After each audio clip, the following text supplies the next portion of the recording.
Welcome to Daily News Simplified, an answer to what, why, and how of newspaper reading.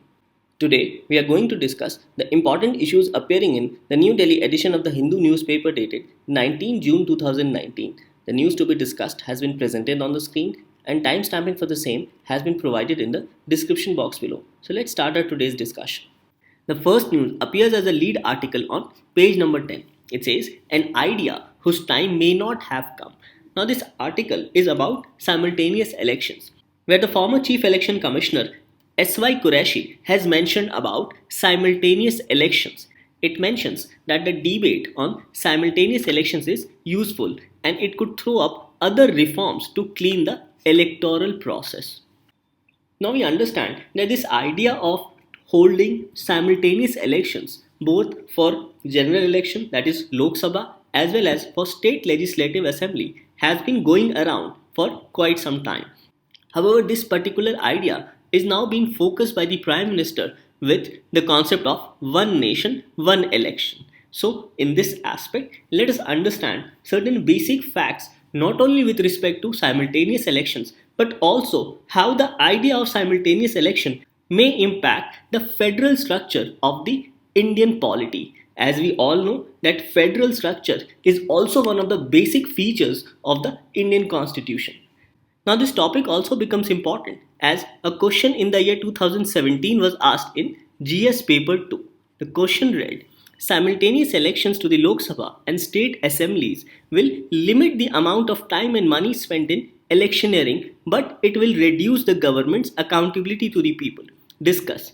So this question provided for two aspects with respect to simultaneous election. On one aspect, it said that simultaneous election will definitely reduce the amount of time and money spent in election process. However, it further says that it will reduce the government's accountability to the people. Because with frequent elections, at least the political parties approaches the people frequently and listens to their grassroots, local as well as regional issues. But if simultaneous election is conducted after 5 years for parliament, state legislative assembly as well as panchayat and municipality, then will these political parties and its members listen to the grounds of the people? So this is what was being asked by UPSC in 2017. So on this note, let us understand certain important aspects with respect to simultaneous election. Now in your prelims examination, this topic forms a part of Indian polity and governance constitution.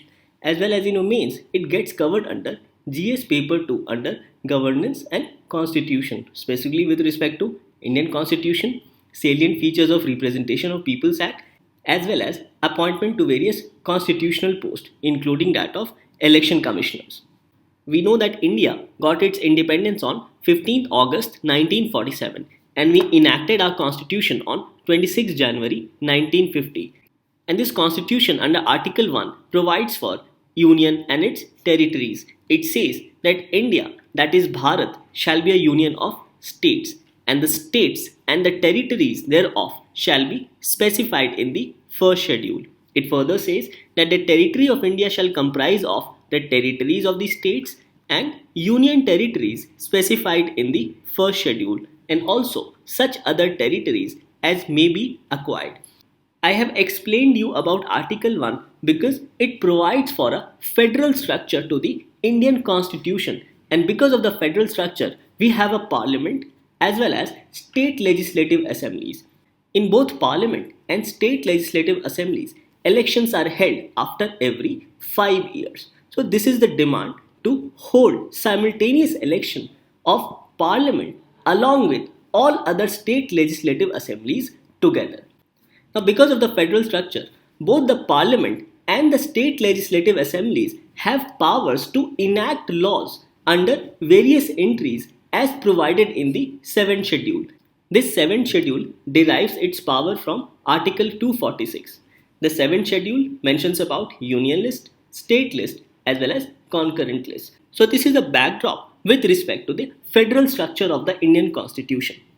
So after our independence, the first general election in India was conducted between October of 1951 and March of 1952 under the guidance of Sukumar Sen, who was the first Chief Election Commissioner of India. The elections which was conducted during the period of October 1951 to March 1952 were both of parliament and that of state legislative assemblies.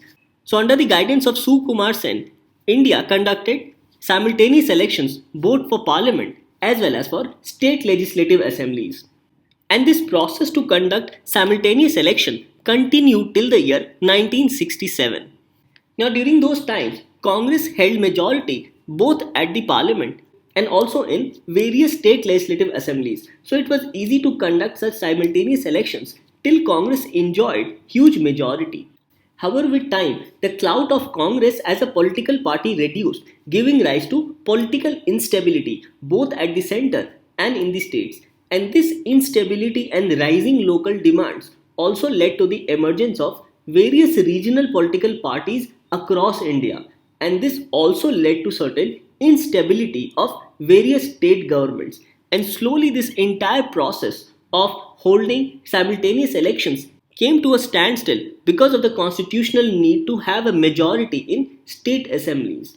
Further, the premature dissolution of Lok Sabha in the year 1970 also disrupted this entire chain of holding simultaneous elections completely in India.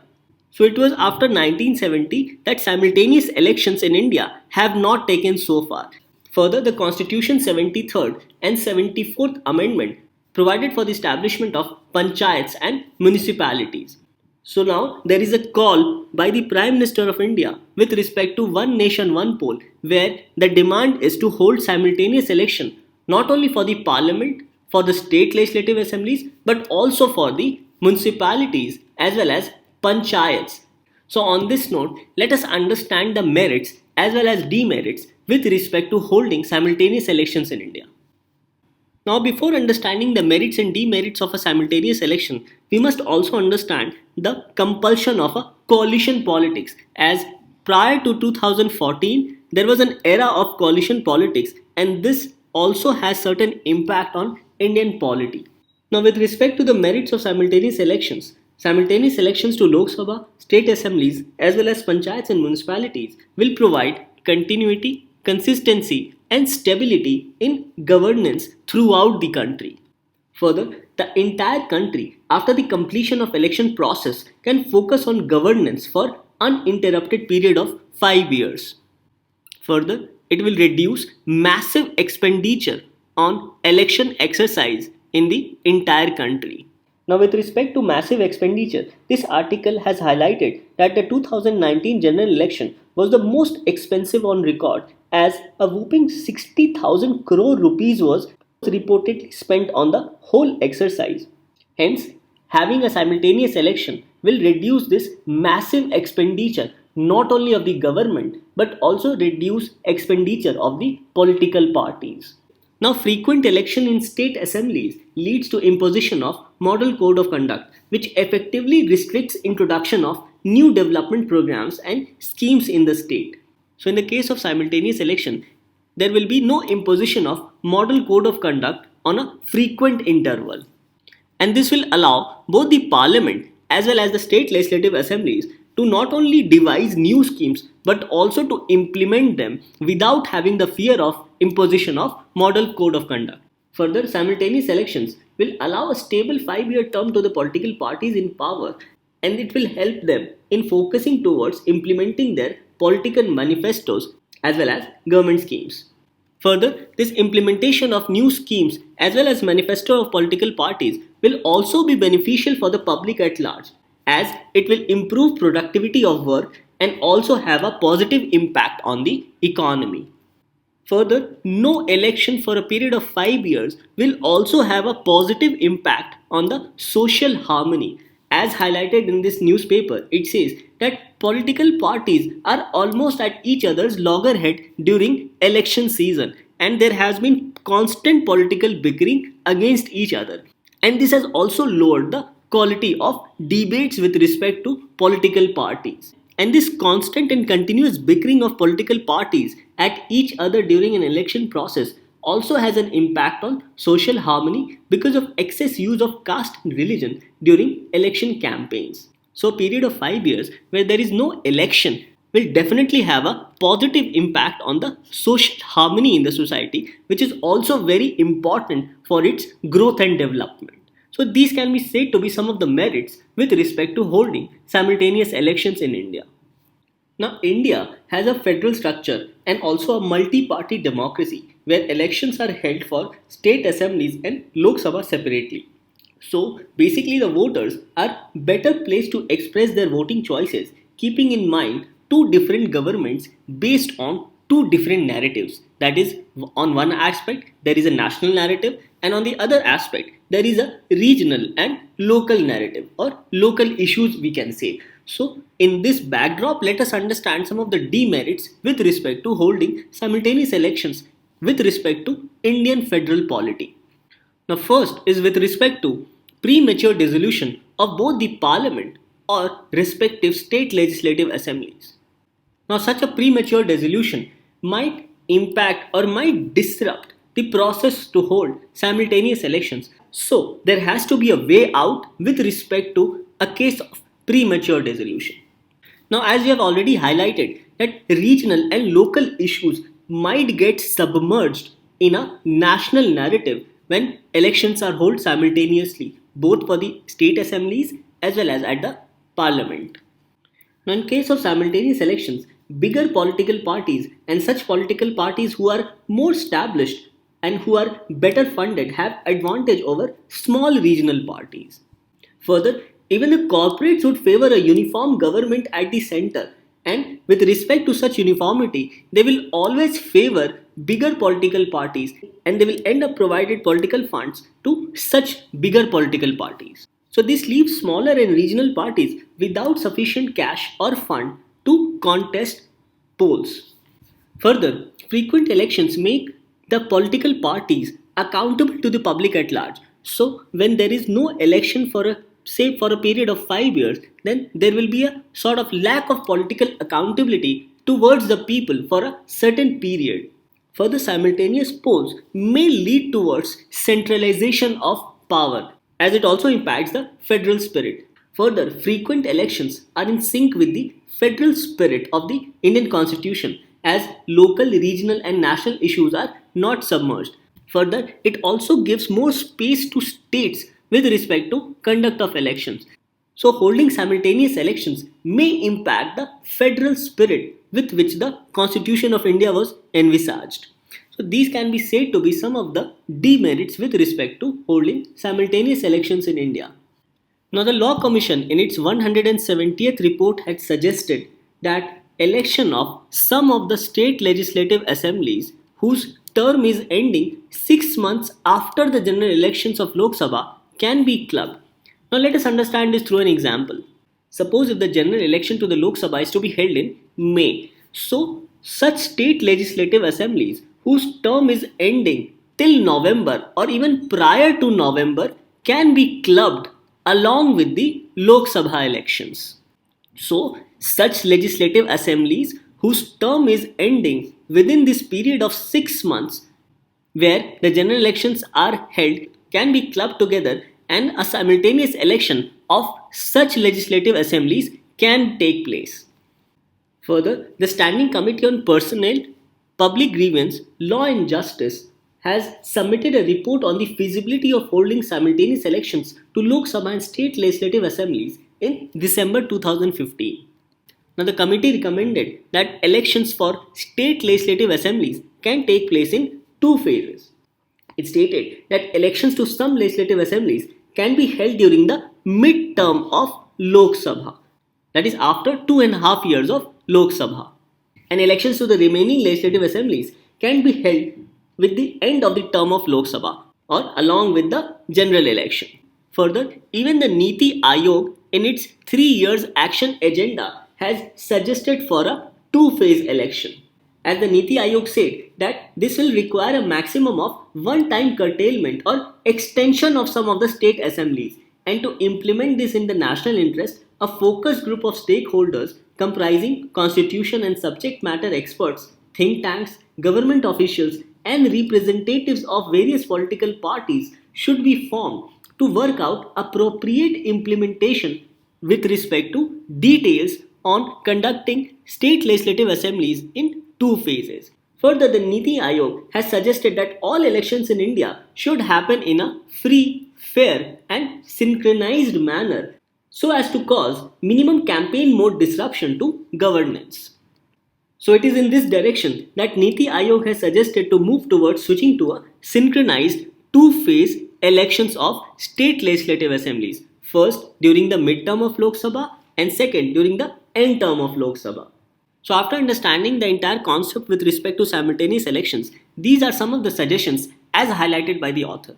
Now the author in this article has said that it might not be very easy to conduct simultaneous elections so early. However, there might be certain grounds where the government can focus on. These grounds are with respect to putting a cap on election expenditure, reducing time to conduct general election within a period of 30 to 35 days, as the present general election of 2019 was conducted within a period of almost 2 months. Further, to raise more CAPF battalions, as it will not only help in creation of more jobs but will also help in deploying more troops with respect to shortening the period of general election.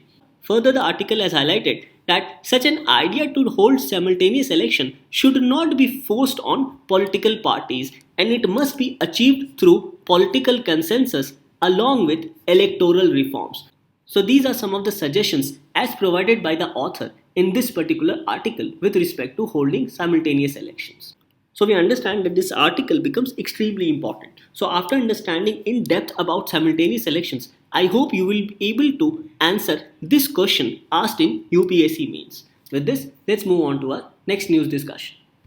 The next news appears on page number 13. The news reads, India to be most populous by 2027 as per United Nations.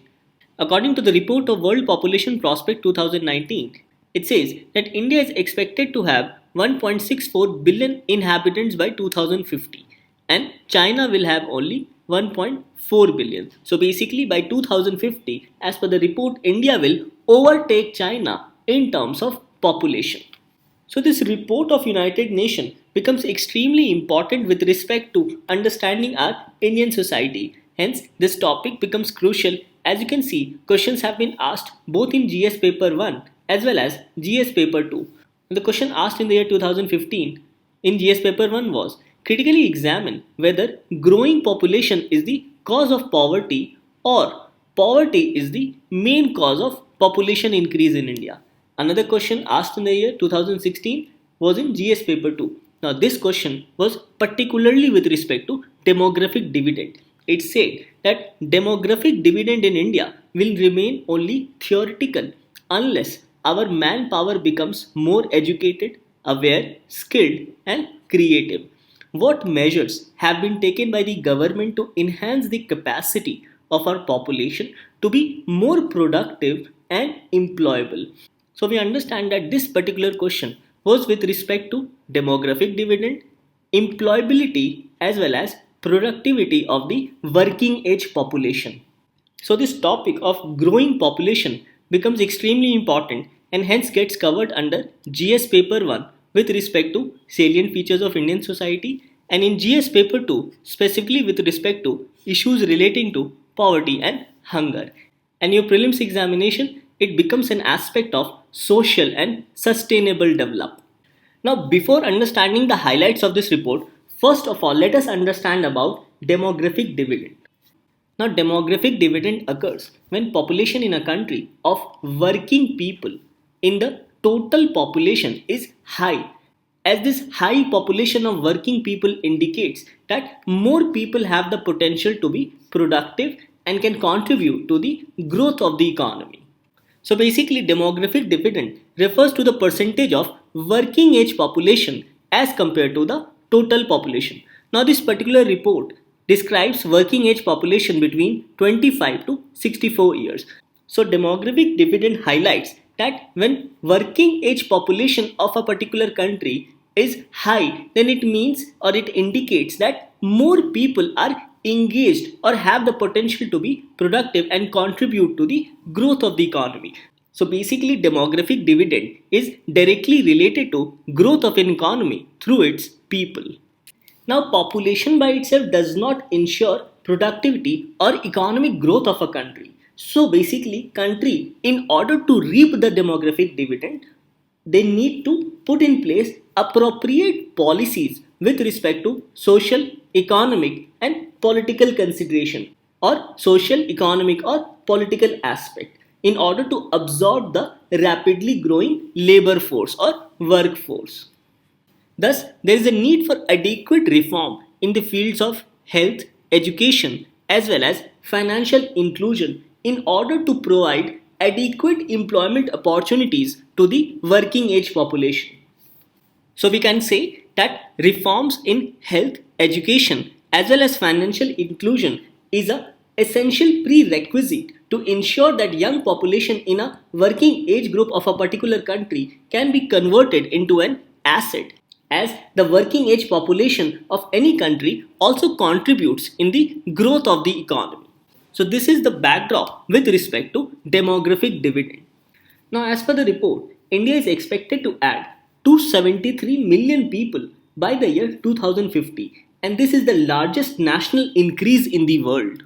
Whereas the population in China is expected to decrease from the present 1.43 billion people to 1.4 billion people by 2050. So, on one hand, we can see that in India there is a largest national increase in the population, whereas in China there is a relative decline with respect to population by the year 2050. Now, this report also highlights that Central and Southern Asia is also expected to see a 25% increase in their population by the year 2050. Now, despite the largest national increase in the population of India, India's rate of growth with respect to population is slowing or declining. Now, another important aspect highlighted is that working age population in India is growing faster than the other countries.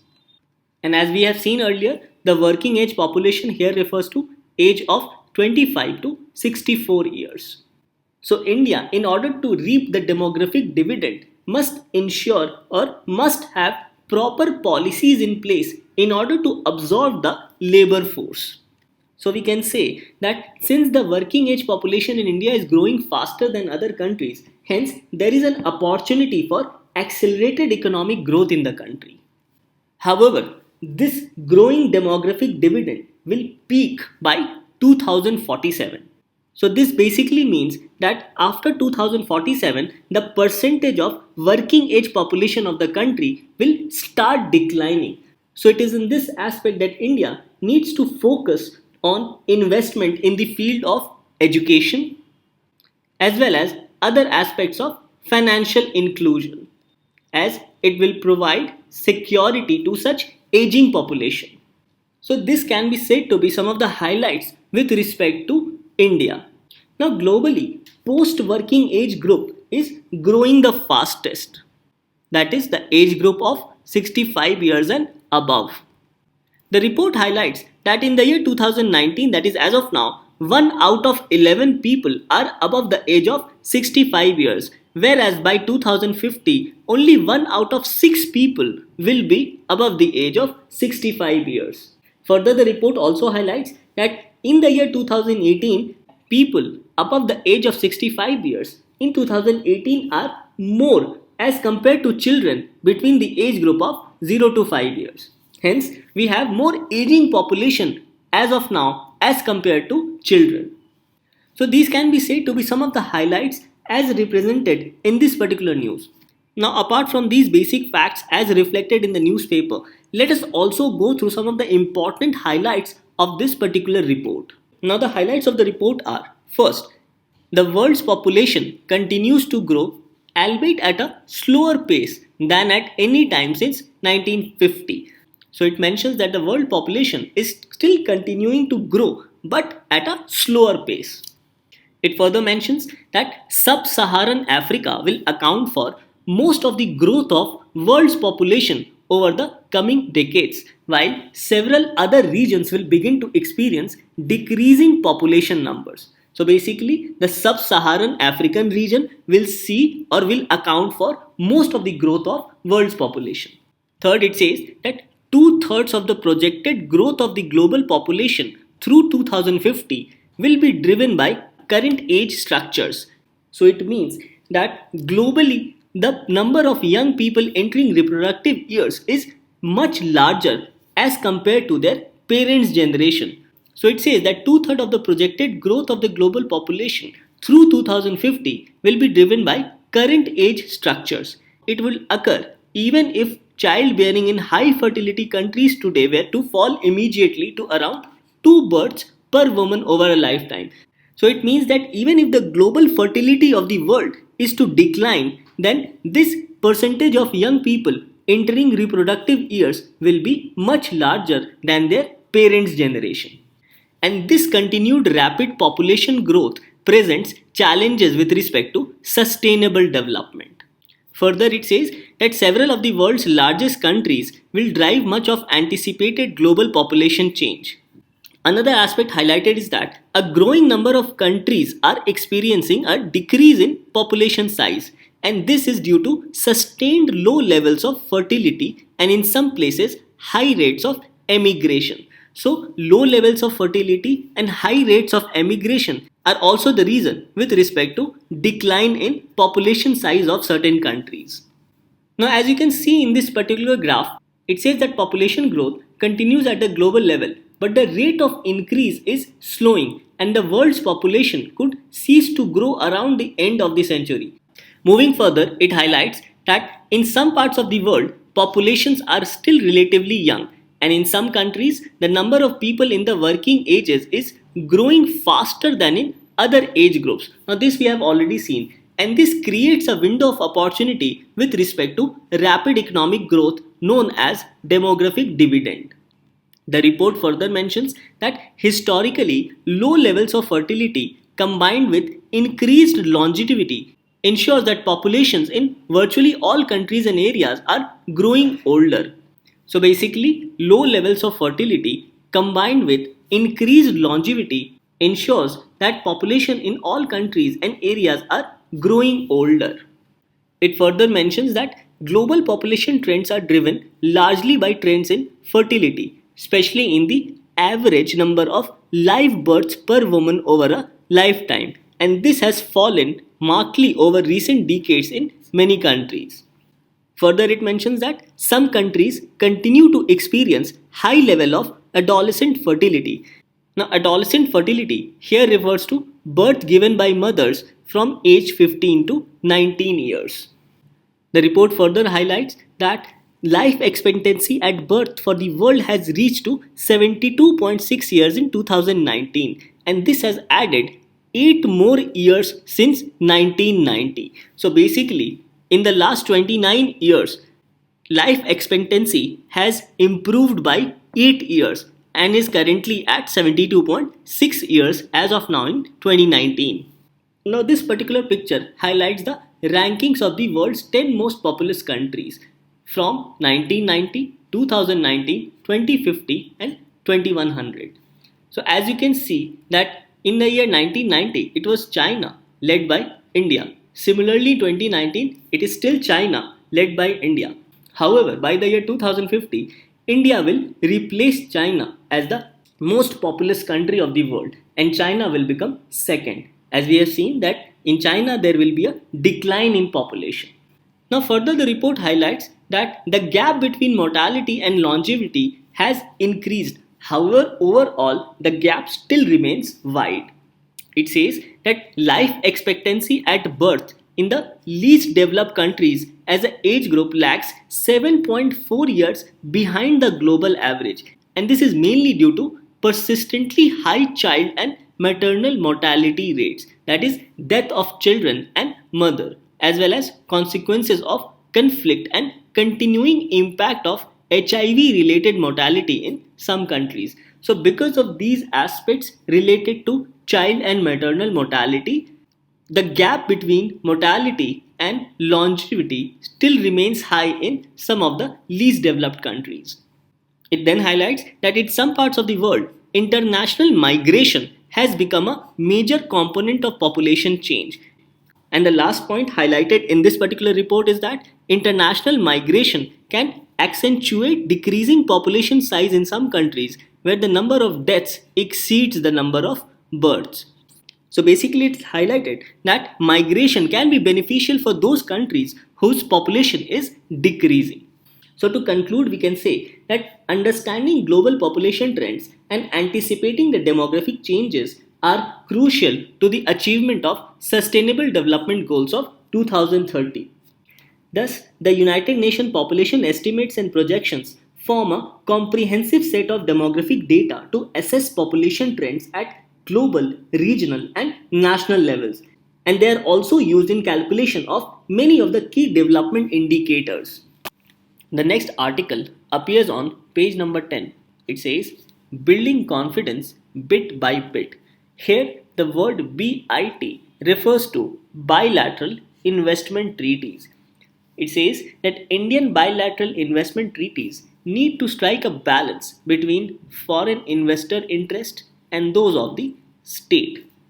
Now, this article highlights that the government of India in the year 2016 decided to unilaterally terminate bilateral investment treaties with more than 60 countries, and this led to a decline in the inflow of foreign direct investment in India. So, this article argues that replacement of a pro investor BIT, that is bilateral investment treaties, with that of a BIT favoring the state has led to the contraction in FDI inflows in India. So, on this note, let us understand the gist of this article in this analysis. This topic in your prelims examination gets covered under Indian economy, and in mains it forms a part of GS paper 3 under issues pertaining to Indian economy. Now, bilateral investment treaties are agreements between two countries for the reciprocal promotion and protection of investment in each other's territories, that is, investment of A in B as well as investment of B in the territory of A. And this investment is done by individuals as well as company and organizations situated in either countries. So basically, a bilateral investment treaty encourages foreign investment in both countries by individuals and companies of both the countries. And this effectively contributes towards the overall development and advancement of both the economies. So we can say that in a bilateral investment treaty, government of both the countries provides an encouraging atmosphere for growth and development with respect to business and foreign investments. So first of all, let us understand some of the basic features with respect to bilateral investment treaty, and then we'll also understand some of the important provisions with respect to model BITs or model bilateral investment treaties which the government of India adopted in the year 2016. So the important features of a bilateral investment treaties include fair and equitable treatment, where it mandates the states to have a stable and a predictable legal framework regulating investments which meets reasonable expectations of the investors. So basically it says that there has to be a stable and a predictable legal atmosphere in order to provide a stable environment for investment. Next important feature is providing full protection and security, where it mandates states to provide full protection and safety to foreign investments in a country. Another important aspect is with respect to national treatment, where it says that the foreign investors should be treated at par with the domestic investors, and the government should not discriminate between domestic investors and foreign investors. Another important aspect is to provide most favorable nation treatment, that is MFN, where it says that if concession is given to a particular country, then similar concessions must be given to other countries as well. So basically, it becomes one of the important features of BIT, where it says that concessions extended to foreign investor of a particular country would also be extended to foreign investors of other countries. And this also leads to a stable and predictable legal environment with respect to investment in a country. Another important aspect is with that of expropriation or taking over property, where it highlights that the state government will not take over the property of foreign investors.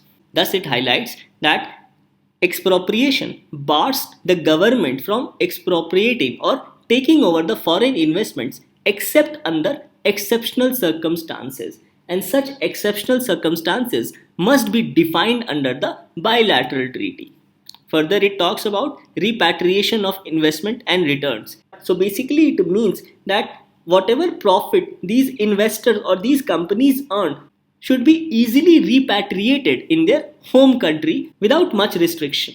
And one of the most important aspects with respect to a bilateral investment treaty is that of a investor state dispute resolution, where it says that foreign investors can directly initiate arbitration proceedings against the government without approaching its own government or its own agencies. So this becomes another important aspect with respect to bilateral investment treaty. So in order to settle such disputes, a tribunal must be set up in accordance with the arbitration rules of the United Nations Commission on International Trade Law. So these are some of the important aspects or some of the important features of a bilateral investment treaty. Now we have already learned that the government of India in the year 2016 decided to unilaterally terminate bilateral investment treaties with more than 60 countries. So let us understand the reason for the termination of such BITs.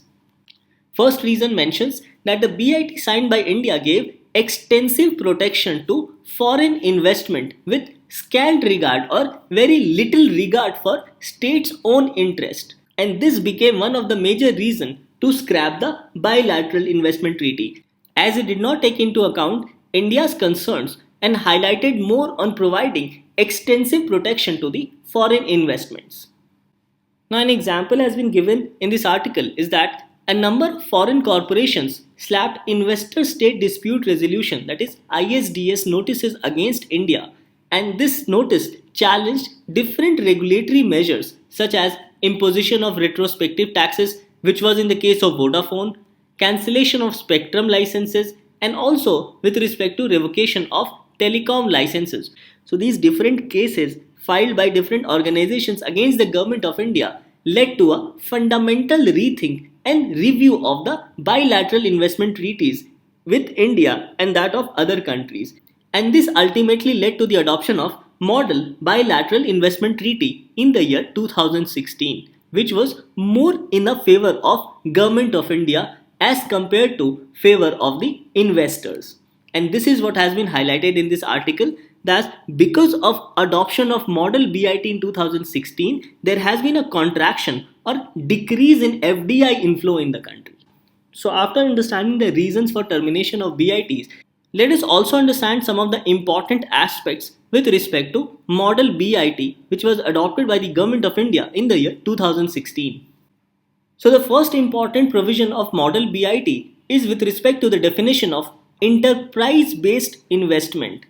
So it mentions that the asset-based definition of earlier BIT has been replaced by an enterprise-based definition under the Model BIT. So this becomes a major and a significant change with respect to Model Bilateral Investment Treaty. That the asset-based definition of the investment under earlier BITs has been replaced by enterprise-based definition under the Model BIT. Now, as per the Model BIT, enterprises means any legal entity constituted, organized, and operated in compliance with the law of the host state, including any company, corporation, limited liability partnership, or a joint venture, and having its management and real and substantial business operations in the territory of the host state. So, this is what has been defined as enterprise under the Model BIT of 2016. Now, as per Model BIT 2016, home state means the party of which the investor is a national or in which the investor is organized, constituted, or incorporated. Suppose an investor from Germany invests in India, then in such situation, the home state becomes Germany. Now, there is an important term mentioned here, that enterprises means an entity having its management and real and substantial business operations in the territory of the host state. So this definition also mentions about real and substantial business operations. It says that for the purpose of this definition requires enterprises to have, without exception, all of the following elements. So basically, these are the elements which the enterprise or the organization must possess or must have in order to be considered as real and substantial business operations. The first point is that it has made a substantial and long-term commitment of capital in the host state. Second is that it has engaged a substantial number of employees in the territory of host state. Further, it has assumed entrepreneurial risk and it has made a substantial contribution to the development of the host state through its operation along with transfer of technological know-how where applicable. And also, it has carried out all its operations in accordance with the law of the host state. So, for an enterprise to ensure that it have its management and real and substantial business operation in the territory of the host state, these are the aspects which must be considered. Now, host state refers to party where investment is located. So, suppose the investment of that Germany-based country was located in India, then the home state becomes Germany and the host state becomes India. So, coming back to the enterprise-based definition of investment under Model BIT of 2016, it states that asset-based definition considers every kind of assets, that is both movable as well as immovable assets, and it also includes the intellectual property rights as investment and gives protection under various treaties. So the article mentions that moving away from asset-based investment to enterprise-based investment narrows the scope of investment to be protected. And this effectively reduces the number of BIT claims which an enterprise can claim against the government of India. So basically the whole purpose of moving from an asset-based investment to an enterprise-based investment is to reduce the number of litigation against the government of India. Another important aspect is that of exclusion of MFN treatment in the model BIT. So exclusion of MFN treatment allows for preferential treatment of companies. It also gives the government of India an opportunity to not treat all companies from different countries on same level. So we can say that the government of India under this model BIT 2016 can treat different companies from different countries on a different level based on the relationship of government of India with that particular country. Now another important change in the model BIT is that it stipulates the aggrieved investor to use all local remedies before engaging or before starting an arbitration proceeding as per the United Nations conventions. It says that the aggrieved investor should use all local remedies as well as negotiations and consultation before initiating arbitration against the host state. Thus, the investor can use outside remedies only after 5 years after resorting to all domestic arrangements. So basically the investor first have to use or utilize all local arrangements which is possible, and only after 5 years they can apply for or they can use outside remedies available. Now this again is an extreme step which has been provided under the model BIT, as it does not allow the investors a proper dispute resolution mechanism, and hence because of a restricted dispute resolution mechanism, some of the investors under model BIT 2016 refrain from investing in India. Another important aspect is that of CSR, that is corporate social responsibilities, where the model BIT mandates foreign investors to voluntarily adopt internationally recognized standards of corporate social responsibility. So this again in a way becomes an added responsibility or an added liability on the investors which they do not want. So these can be said to be some of the important provisions with respect to model BIT 2016. So this article has highlighted concerns with respect to model BIT. It says that the unilateral termination of BITs by India has led to decrease in FDI inflows into India. Further, since these model BITs work on a reciprocal basis, so even the Indian investors in other countries do not have the option to sue the foreign governments in case of any mishappenings. So these are the concerns which has been raised in this article with respect to adoption of Model Bilateral Investment Treaty of 2016. So with respect to way forward, this article has mentioned that Indian bilateral investment treaties should strike a balance between interest of foreign investors as well as those of the government. As a well-balanced BIT framework coupled with transparency, clarity and consistency in the domestic regulations will enable India to attract more FDI inflows in this country. So basically, this can be said to be the gist of this article, where it says that there is a need for a balance with respect to interest of foreign investors and that of the state in order to attract more FDI in India. So after our discussion, this forms your practice question for the day. It states, has adoption of Model Bilateral Investment Treaty of 2016 led to an increase in foreign direct investment in India? Give reasons. I hope after going through the important provisions of a normal bilateral investment treaty as well as Model Bilateral Investment Treaty of 2016 as adopted by India, you will be able to solve this particular mains question. With this, let's move on to our next discussion. The next news appears on page number 9. It says, Grey wolf from India killed in Bangladesh. Now, this rare animal may have crossed over. Now, in this news analysis, you must understand about the grey wolf of India.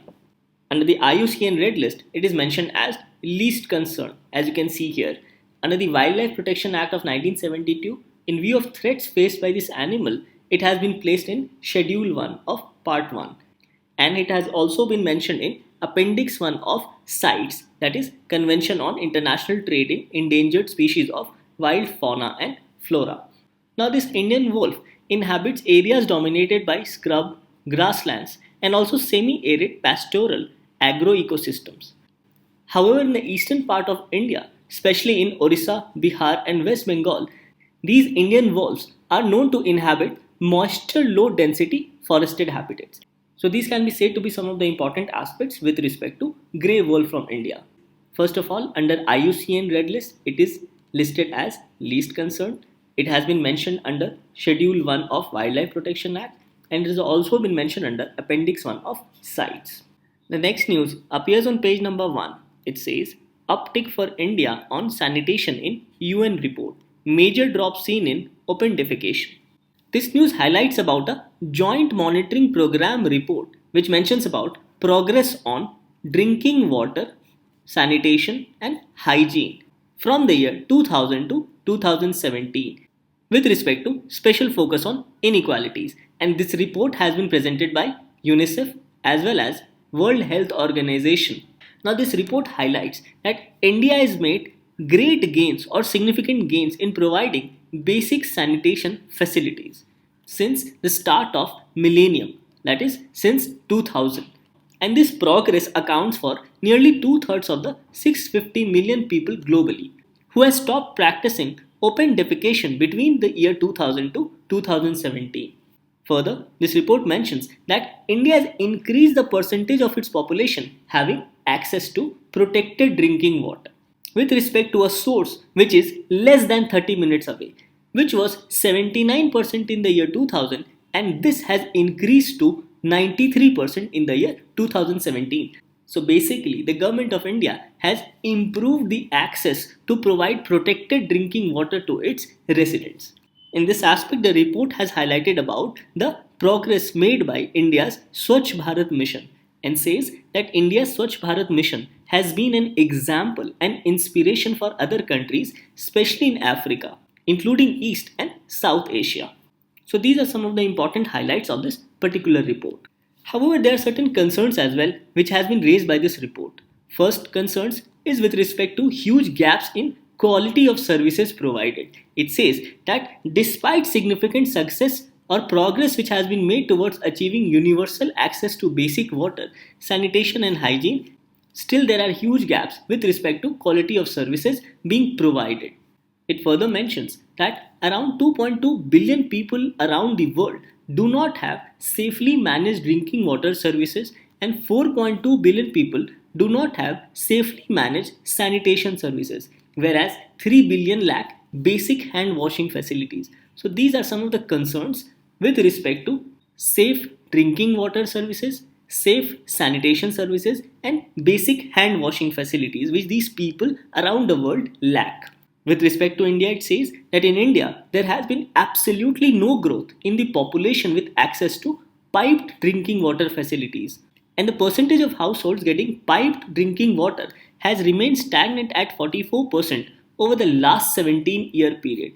So on this aspect, the government of India has now planned to provide piped drinking water to all rural households. Another concern highlighted in this report is that only 30% of India's wastewater is treated as compared to a 80% global average, and there remains large inequalities between rural and urban areas. So these are some of the concerns as highlighted in this particular report of UNICEF and World Health Organization. In your prelims examination, this topic forms a part of social and sustainable development as well as poverty inclusion, whereas in your mains, it gets covered under GS paper 2 as well as GS paper 3. Now after our discussion, these forms your practice question for the day. What you can do is to take a pause of 5 seconds. Question 1 says, which of the following have been mentioned in Schedule 1 of the Indian Constitution? Options are all states of India, second, all union territories of India. In this, the correct answer is C, that is both 1 and 2. The next question says, which of the following can be said to be the demerits of holding simultaneous elections in India? First, premature dissolution of state assemblies. Yes, this is a demerit with respect to holding simultaneous elections. Second, emergence of national narrative over regional issues. Yes. Uniformity in governance. No, this is a merit with respect to holding simultaneous elections in India. Fourth, reduction of massive expenditure of elections. No, this again is a merit with respect to holding simultaneous elections. So in this, the correct options are 1 and 2. So here A becomes the correct answer. Now these forms your practice question number 3 and practice question number 4. What you can do is to take a pause of another 5 seconds. The third question says, consider the following statements about World Population Prospects Report 2019. First, India will overtake China in terms of population by the year 2050. Yes, this statement is correct. Second, China will witness a relative decline in their population by the year 2050. Yes, this again is correct. Third, continued rapid population growth does not present any challenge to sustainable development goals. No, this is incorrect. So in this, first two statements becomes correct. So here the correct answer is A. Moving on to question number 4. It says, which of the following can be said to be an essential features of Model Bilateral Investment Treaty 2016 as adopted by the Government of India? First, it provides for asset-based investment. No, it does not provide for an asset-based investment, whereas it provides for an enterprise-based investment. So the first statement becomes incorrect. Second, it provides for exclusion of most favored nation treatment. Yes, the statement is correct. Third, it provides for corporate social responsibilities. Yes, this statement is also correct. So in this, 2 and 3 becomes correct. Hence, C is the correct answer. With this, we come to an end to discussion of today's newspaper. Let's move on to the question for the day.